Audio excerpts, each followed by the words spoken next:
मेरी बहनों, मेरे लिए सबसे ज़्यादा खुशी का पल वो होता है जब मैं अपनी बहनों के साथ होता हूँ, क्योंकि बचपन से ही मेरे मन में एक बात बैठी थी जो मैंने अपनी आंखों से देखा था कि बहनों और बेटियों के साथ अक्सर भेदभाव होता है। अब माँ भी कई बार बेईमानी करती थी, अब तो वो दौर बदल रहा है। बेटे को ज़्यादा लाड़ करती थी और बिटिया को थोड़ा कम प्यार करती थी। सही बात है कि नहीं? बेटा थोड़ा ज़्यादा प्यारा और बेटी अगर आ गई तो चेहरा बिगड़ जाता था कि बेटी नहीं कहीं आफत हो गई हो। और एक के बाद दूसरी तीसरी बेटी आ गई तो सास ही बिगड़ जाती थी कि 2 बेटी आ गई, 3 आ गई। अब तब से मेरे मन में ये विचार आता था, अच्छा कौन खाएगा? भैया खाएगा। बेटी बासी खा लेगी। अच्छे से कौन पढ़ेगा? भैया पढ़ेगा। बेटी नहीं पढ़े तो भी काम चल जाएगी। क्या करना है? रोटी बनाना है, कंडा थापना है। और कई बार अन्याय होता था, मैंने अपनी आंखों से देखा। पति पत्नी में झगड़ा हुआ तो पति का अधिकार होता था कि पत्नी को थप्पड़ मार दे, कई जगह तो डंडा भी मार दे, और वो अधिकार समझता था। और गांव में भी कोई कुछ नहीं बोलते थे कि भैया उसकी औरत है, वो जो चाहे करे। अब ये भाव देख के मन में बहुत पीड़ा और तकलीफ होती थी मेरे मन में, और मन में विचार आता था, मैं छोटा सा था, कि ये परिस्थिति कैसे बदली जा सकती है।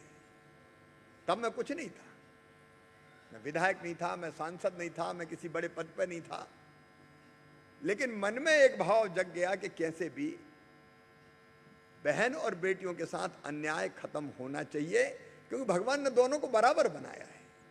अब आप बताओ मेरी बहनों, एक ही कोख से बेटा भी जन्म लेता है, बेटी भी जन्म लेती है। भगवान दोनों को बराबर मानता है, भगवान दोनों में कोई भेद नहीं करता, तो फिर इंसान क्यों भेद करता है?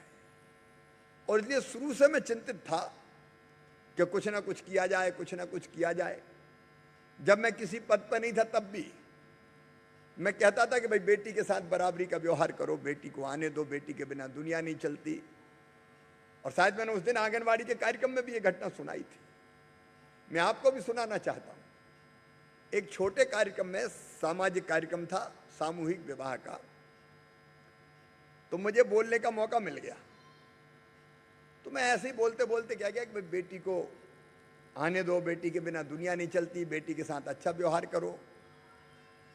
एक बूढ़ी अम्मा खड़ी हो गई, कहने की बात तो बड़ी बड़ी कर रहा हो, बेटी को आने दो, बेटी को आने दो। आ गई और आके बड़ी हो गई तो शादी में दहेज का इंतजाम क्या तू करवाएगा? बात है बड़ी बड़ी कर रहा है।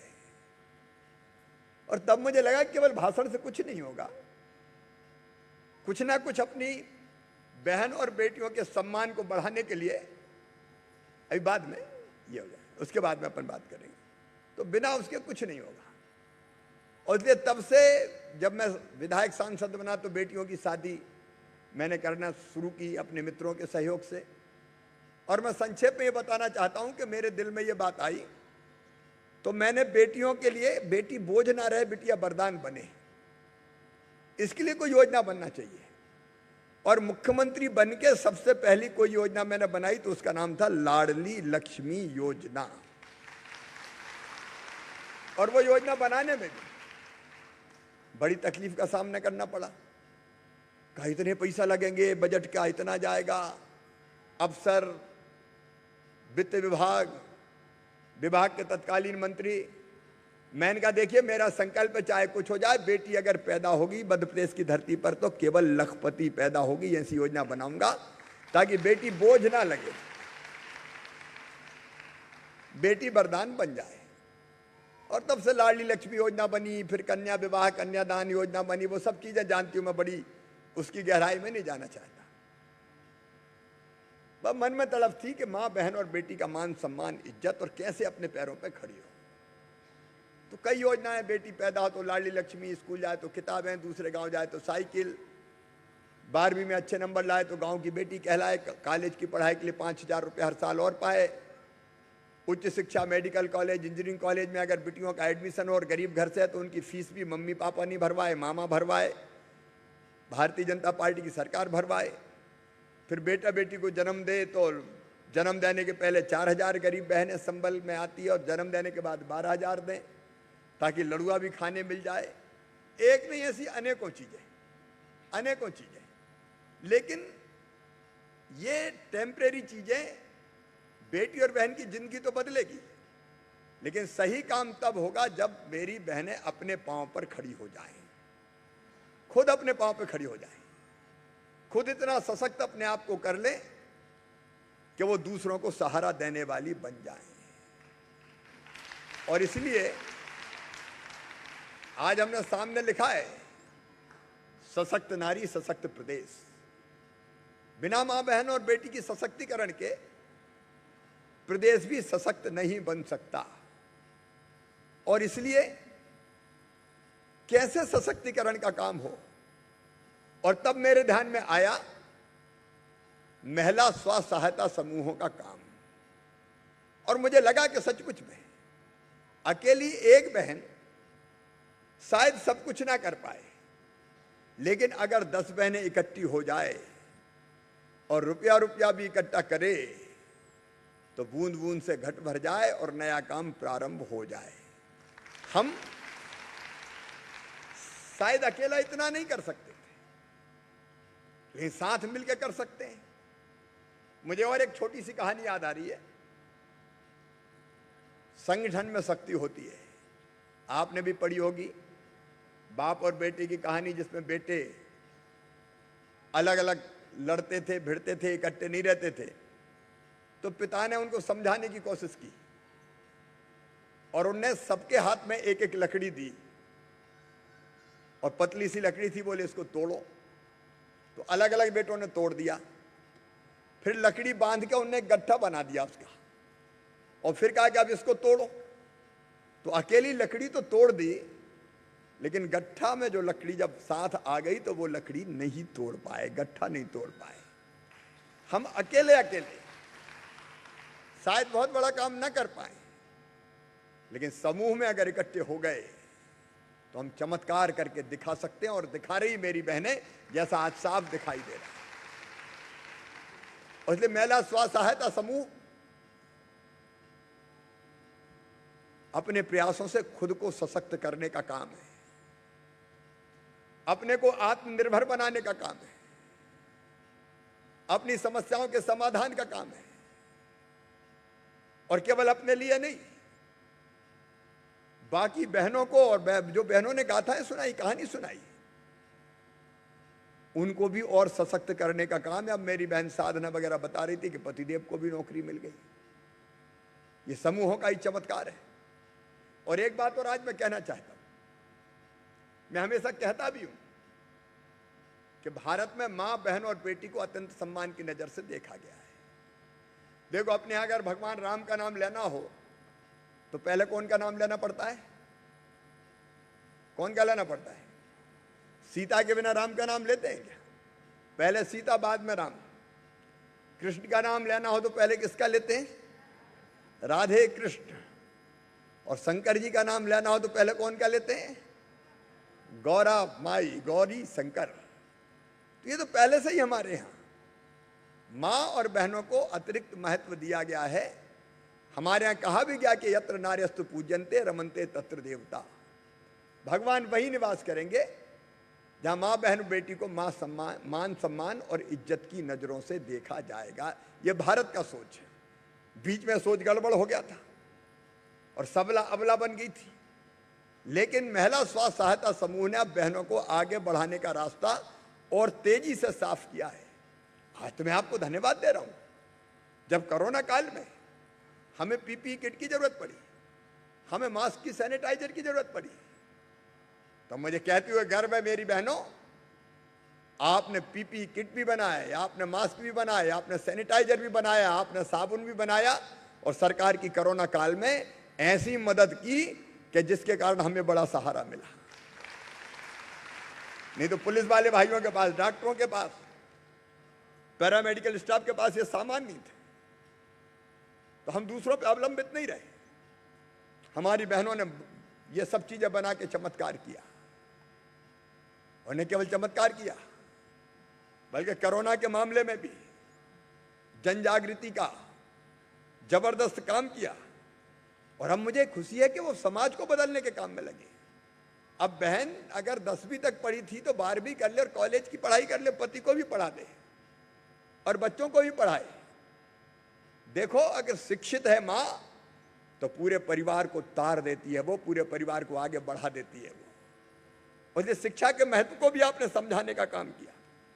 आज मैं कुछ बहनों ने अपनी कहानी सुनाई, लेकिन 2-3 नाम और लेना चाहता हूं। शिवपुर जिले के करहाल विकासखंड के दुबड़ी गांव में मजदूरी करने जाते थे, गुजरात जाते थे लोग, लेकिन जब से हमारी बहनें स्व सहायता समूहों से जुड़ी है, पशुपालन, खेती और धान की गतिविधियां शुरू करके अब गांव में ही वो सशक्त हो गई है। भाई उनको काम मिल रहा है, गुजरात जाना उनका बंद हो गया। ये चमत्कार दुबड़ी के बहनों ने किया और केवल दुबड़ी नहीं, पूरे प्रदेश के हर गांव में ये काम हो सकता है। अभी कुछ सफलता की कहानी हमने सुनी, लेकिन शहडोल जिले के सुहागपुर विकासखंड के छटवई गांव की हमारी बहन रेखा, बचपन में शादी हो गई और बाद में कुछ विवाद हो गया तो पति पत्नी दोनों को निकाल दिया घर से। अपने गांव छटवई के पहले तो बाहर के गांव गए और बाद में वहीं आके वो रहने लगे, मजदूरी करते थे दोनों। लेकिन इसके बाद जब समूह से जुड़े तो रेखा ने ब्यूटी पार्लर खोला, ब्यूटी पार्लर, और धीरे धीरे रेखा की आमदनी बढ़ती चली गई। 36 नए समूहों का गठन कर लिया और 5000 से ज्यादा समूहों को आजीविका प्रशिक्षण दे रही है और उन्हीं के मार्गदर्शन में सारा काम हो रहा है। उनकी आर्थिक स्थिति भी बहुत अच्छी हो गई और पति की जिंदगी भी बदल के रेखा ने रख दी। ऐसी हमारी रेखा जैसी बड़वानी की बहन श्रीमती तारा कोचले, उनके बारे में भी पढ़ रहा था। बड़वानी जिले की भीलखेड़ा की रहने वाली 2011 तक जैसे तैसे सिलाई करके काम धंधा चलाती थी, लेकिन उसके बाद समूह से लोन लेके मनिहारी की दुकान शुरू करी, फिर बैग निर्माण, साड़ी निर्माण, एक साथ काम शुरू किया और फिर पीछे मुड़ के नहीं देखा, लोन लिया और उसके बाद आज अच्छी आमदनी हुई तो पक्का मकान भी बन गया। छोटी पढ़ाई पूरी की, बेटे बेटी को पढ़ा रही है। तारा जी को लगातार 3 बार लोन मिला है और उनने मुझे बताया कि अब तो उन्होंने स्कूटी भी खरीद ली है। आजीविका मिशन ने उनकी जिंदगी बदल दी है। ऐसी एक नहीं कई कहानियां हैं सफलता की। जब ऐसे उदाहरण आते हैं तो मन प्रसन्नता से गदगद हो जाता है। मेरी बहनों, अभी इस काम की शुरुआत है। अभी हमारी 33 लाख बहनें समूहों से जुड़ी है और 33 लाख में से भी मैं ये कहूंगा कि आधे समूह बेहतर काम कर रहे हैं, बाकी समूहों को भी सक्रिय करने की जरूरत है। और अब हमको केवल 33 लाख तक नहीं जोड़ना। मेरा संकल्प है, जो आप बहनों के साथ मिलकर पूरा करूंगा, पूरे प्रदेश की बहनों को स्व सहायता समूह से जोड़ के उनका आर्थिक सशक्तिकरण का काम हमको हर हालत में करना है। बहनें अब मजबूत होंगी, मेरी बहनें मजबूर नहीं होंगी। और स्व सहायता समूह के साथ निश्चित तौर पर यह काम हो सकता है। हमने बड़े बड़े उदाहरण देखे, जैसे बैतूल जिला, होशंगाबाद जिला, केसला ब्लॉक, मुर्गी पालन के काम में जुड़ी बहनें और टर्नओवर 300 करोड़ कर लिया। मुर्गी के दाना बनाने की फैक्ट्री भी खुद नहीं खोल ली। तेजस्वी समूह की बहनें हमारी डिंडोरी में कोदो और कुटकी से उनकी प्रोसेसिंग करके पूरे देश भर में बेच रही है। प्रोसेसिंग का काम छोटी छोटी मशीनें लगा के खुद कर रही है और पूरा समूह आमदनी प्राप्त कर रहा है। और आज तो हमारी बहन इतने अलग अलग सामान बनाती है, अब केवल बड़ी पापड़, अचार, चटनी नहीं बनाती, कपड़े बनाती है। मेरी बहनों, जितनी चीजें आपने बनाई, कई उदाहरण सामने आए। कोई मनिहारी का काम कर रही है, कोई फल और सब्जी बेचने में लगी है, कोई पशुपालन का काम कर रही है, कोई मुर्गी पालन का काम कर रही है, कोई किराने की दुकान चला रही है, अलग अलग, कोई ब्यूटी पार्लर खोल रही है, कोई बहन मूर्ति और दिया बना रही है, कोई करवा चौथ के करवे बना रही है। ये कितने काम हमारी बहनें कर रही है। और मैं चाहता हूं कि केवल बड़े उद्योग लाने से मध्य प्रदेश नहीं बदल सकता, हर घर को छोटे उद्योग में बदलना पड़ेगा और छोटी छोटी चीजें घर घर में बने, तो जो बड़े उद्योगों के पास पैसा जाता है वो बहनों के घर में आए तो हर एक घर सशक्त हो जाए, हर एक घर आगे बढ़ जाए। और यही हमारे प्रधानमंत्री नरेंद्र मोदी जी चाहते हैं। और इसलिए महिला स्वयं सहायता समूहों से उनका भी बहुत लगाव है। हम लोग मिलकर बहन कई कामों में लगेंगे। जैसे इस बार हमने तय किया स्कूल की यूनिफॉर्म मेरी बहनें क्यों ना बनाएं, और हमने अब तय कर दिया है कि स्कूल में जितनी भी ड्रेस यूनिफॉर्म बनेगी वो स्व सहायता समूह की बहनें ही बनाएंगी, दूसरा नहीं बनाएगा। लगभग 400 करोड़ रुपए का रोजगार आपको मिलेगा और कपड़ा वपड़ा भी कोई दूसरा नहीं खरीदेगा। एक आध कलेक्टर ने कहीं कोशिश की कि फलानी दुकान से और इतने का टर्नओवर होना चाहिए, अब कोई दखल नहीं देगा। बहनें स्व सहायता समूह की जाएंगी कपड़ा खरीदने, खुद खरीदेंगी और खुद बनाएंगी और खुद सप्लाई करेंगी, ताकि उनकी मेहनत का पैसा उनके खाते में जाए। और केवल कपड़ा नहीं, ये जो रेडी टू ईट मिलता है ना, जो आंगनबाड़ियों में सप्लाई होता है, उसके बारे में भी हमने फैसला किया है। ये रेडी टू ईट, ये जो पोषण आहार है, मेरी बहनों चमत्कार हो गया। जब पहली बार मैं मुख्यमंत्री था, पिछली बार बीच में 1.25 साल नहीं रहा था, तो 7 फैक्ट्रियां खोली हमने तय किया कोई बड़ा ठेकेदार बच्चों का राशन नहीं बनाएगा, रेडी टू ईट नहीं बनाएगा। ये मेरी स्व सहायता समूह की बहनों के संग खुद फैक्ट्रियां खोलेंगी और खुद बनाएंगी। अब 7 फैक्ट्री हमारी तैयार, 5 तो चल रही है, 2 भी तैयार है, तो एक आध का उद्घाटन करने में आऊंगा। अब उन फैक्ट्रियों में महिला स्व सहायता समूहों के जो संघ है वो राशन बनाएंगे, रेडी टू ईट बनाएंगे, पोषण आहार बनाएंगे और पैक करके आंगनबाड़ियों में बांटेंगे। घर पे भेजना तो घर पे भेजेंगे। बोलो कर लोगी ना ये काम? अरे जोर से बताओ, कर लोगी? तो बहनें करेंगे। यहाँ प्रदेश में कहीं भी बैठी हुई है हमारी बहनें और कई नए नए काम सोच रहे हैं। अब इस बार तो जब गेहूं की खरीदी हुई तो कई बहनें उस काम में लग गई, उसमें मदद करके उसमें आय बढ़ाई। कई बहनों ने बिजली के बिल के कलेक्शन का काम शुरू कर दिया, उसमें उन्होंने आमदनी कमाई। एक नहीं, अलग अलग कई काम आज हमारी बहनें कर रही है। और मैं आज आपको ये वचन देने आया हूं कि जितने काम आप करना चाहोगी, सरकारी खरीद में भी महिला स्व सहायता समूहों को प्राथमिकता दी जाएगी। ऐसी रीति नीति और योजना हम बनाएंगे ताकि आपका सामान सरकार भी खरीदे, समाज भी खरीदे और सरकार भी खरीदे। और आज यहां माहुरकर जी बैठे हैं। माहुरकर जी चिंता मत करो, ये बड़े बड़े उद्योगपति तो डिफाल्टर हो जाते हैं, पैसे ही नहीं देते, करोड़ों करोड़ कई बार देते ही नहीं, धर लेते। लेकिन मेरी ईमानदार बहनें हैं, रीपेमेंट 97% करता है हमारा महिलाओं का स्व सहायता समूह। ये पैसा लेती भी है, कमाती भी है और फिर वापस भी करती है।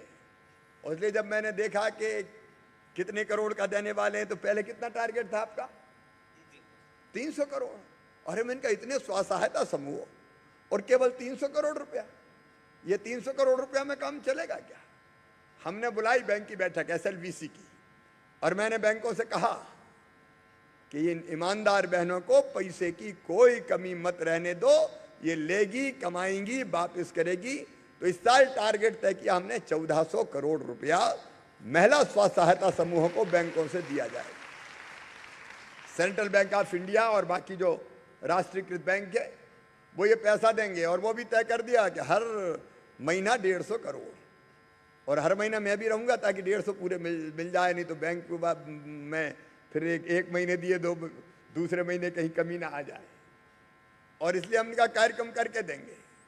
और उसमें भी ये तय कर दिया कि ब्याज आपको 4% से ज्यादा नहीं लगेगा, साल भर में 4%। अब ज्यादा ऊंचे ब्याज पे ले लो पैसा, प्राइवेट तो 10%, 12%, 15%, तो इतने ब्याज का कर्जा चुका सकते हैं क्या? चुकाने में मर जाए। और इसलिए हमने तय किया है कि कुछ छूट प्रधानमंत्री जी देंगे और कुछ छूट आपका भैया देगा। हम राज्य सरकार की तरफ से ब्याज भरवाएंगे आपको 4% से ज्यादा ब्याज हम किसी भी हालत में नहीं लगने देंगे। और कैसे अपने बनाई हुई चीजों की मार्केटिंग हो, पैकेजिंग हो। एक और बात कई बहनों ने कही थी कि कौन कौन से काम शुरू करना चाहिए, रास्ता और कौन कौन से निकल सकते हैं, मार्केट लिंकेज कैसे हो सकता है, सामान का प्रचार प्रसार बनाए का हम कैसे कर सकते हैं, ब्रांडिंग जिसको कहते हैं। तो हम ये तय कर रहे हैं कि हम एक ऐसा संस्थान या यूनिवर्सिटी बनाएंगे जो रिसर्च करके बहनों को रास्ते बताएगी कि ये करो, ये करो, ये करो, ये करो, ये करो। विशेषज्ञों का भी हम सहयोग लेंगे ताकि हमारे साथ साथ विशेषज्ञ भी जुड़ जाए और नई नई चीज हम कैसे बनाए, कैसे बेचें, उसमें भी हमको सहयोग करे। इसका भी हमने फैसला किया है। इतना जरूर है मेरी बहनों कि पैसा लेते जाना है और पैसे से पैसा हमको कमाना है और समय पे वापस करना है। तो समय पे वापस करते हैं तो और ज़्यादा पैसा हमको मिल जाता है। कई बहनों ने ये बताया है तो उन्होंने कैसे कितना पैसा ले और कितना वापस किया। और इसलिए हमने और भी कई काम सोचे, जैसे मनरेगा से एसीएस बैठे 400 करोड़ रुपए की व्यवस्था की हमने स्व सहायता समूहों के लिए, 400 करोड़ रुपए की। और अब आदिम जाति कल्याण विभाग से भी 75 करोड़ रुपया की व्यवस्था कर रहे हैं। मेरी बहनों चिंता मत करना, तुम अपना काम करते जाना।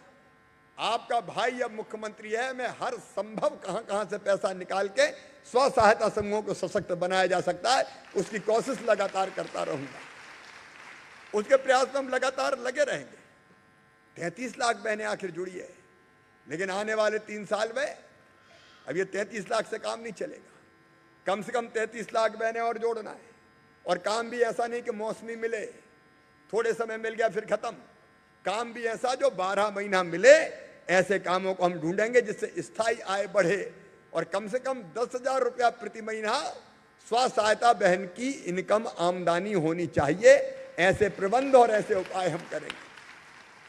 थोड़ी मेहनत आपको करनी है, थोड़ी भैया करेगा, कुछ सरकार मदद करेगी मिलके।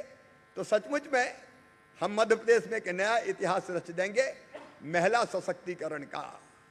सचमुच में गंगा गीता गायत्री, दुर्गा लक्ष्मी सरस्वती बन के दिखा देंगी मेरी ये बहनें।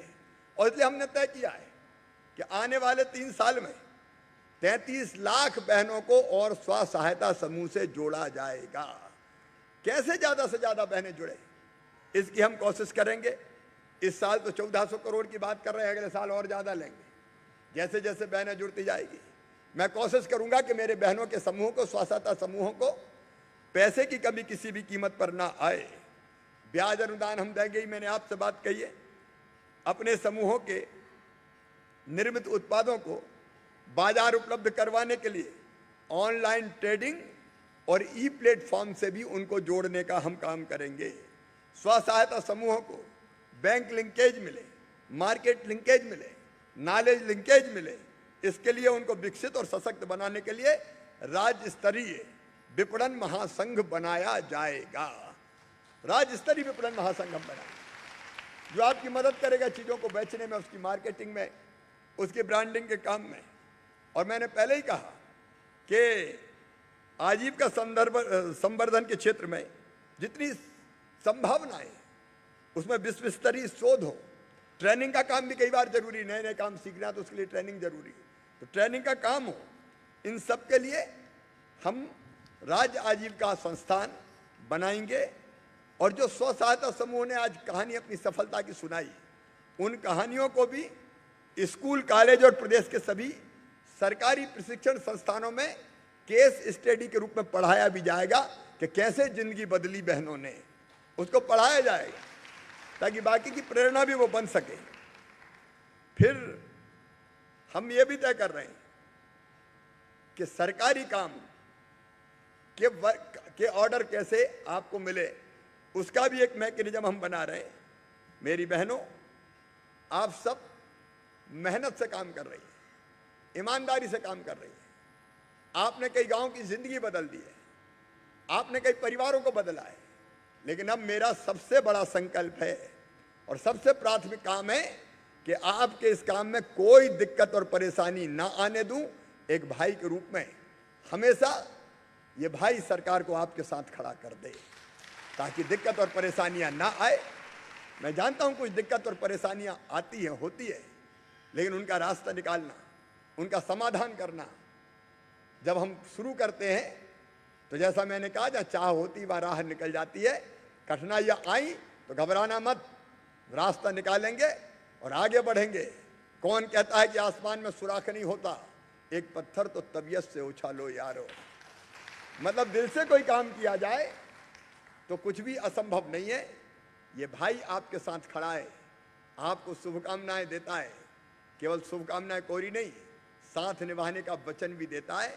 और भाई और बहन का रिश्ता इतना पवित्र दुनिया में कि इससे पवित्र रिश्ता कोई नहीं है। मेरी बहनों, मैं फिर दोनों हाथ जोड़ के शीश झुका के तुम्हें प्रणाम करता हूं। और आओ हम संकल्प करें मिलके साथ चलने का, आगे बढ़ने का, अपनी जिंदगी बदलने का, अपने समूह के सदस्यों की जिंदगी बदलने का, अपना गांव बदलने का और अपना प्रदेश बदलने का। बहुत बहुत धन्यवाद। प्रणाम, नमस्कार।